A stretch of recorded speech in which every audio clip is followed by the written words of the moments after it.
Bonjour à tous, je suis Marilyn. Bienvenue dans mon espace où je partage des astuces et des informations qui, je l'espère, vous seront vraiment utiles.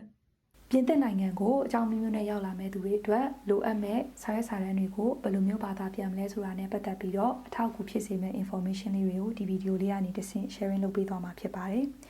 နံပါတ်1ချက်အနေနဲ့ကပြင်သစ်နိုင်ငံမှာအသုံးပြုရမယ့်စာရွက်စာတမ်းတွေဟာပြင်သစ်လိုဘာသာပြန်ထားတာဖြစ်ရပါမယ်။မြန်မာလိုမရပါဘူး။အင်္ဂလိပ်လိုလက်မခံပါဘူး။နံပါတ်2ချက်အနေနဲ့ကဒီဘာသာပြန်ထားတဲ့စာရွက်စာတမ်းတွေဟာ traducteur officiel agréé ဒါမှမဟုတ် traduction assermentée လို့ခေါ်တဲ့ပြင်သစ်အစိုးရကတရားဝင်အသိအမှတ်ပြုထားတဲ့သူကဘာသာပြန်ပေးလိုက်တဲ့စာရွက်စာတမ်းတွေဖြစ်ရပါမယ်။ဒါကြောင့်မို့လို့ကျွန်တော်တို့ကပြင်သစ်နိုင်ငံမှာလိုအပ်တဲ့စာရွက်စာတမ်းတွေကိုပြင်သစ်လိုဘာသာပြန်ဖို့ဆိုလို့ရှိရင်ရန်ကုန်မြို့ပြည်လမ်းပေါ်မှာရှိတဲ့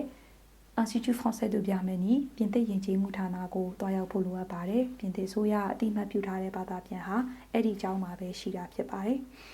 အဲ့ဒီမှာဘာသာပြန်ပြီးပြီဆိုတာနဲ့ကျွန်တော်တို့ဟာနောက်ဆုံးအချက်နံပါတ်3အနေနဲ့ဒီဘာသာပြန်ထားတဲ့စာရွက်စာတမ်းတွေကိုမြန်မာနိုင်ငံဆိုင်ရာပြင်သစ်တန်ယုံမှာ legalisation လို့ခေါ်တဲ့တရားဝင်စီးတစိတ်ရိုင်းနေရမှာဖြစ်ပါတယ်။အဲ့ဒီစီးတစိတ်နှိပ်ဖို့အတွက်ကကျွန်တော်တို့က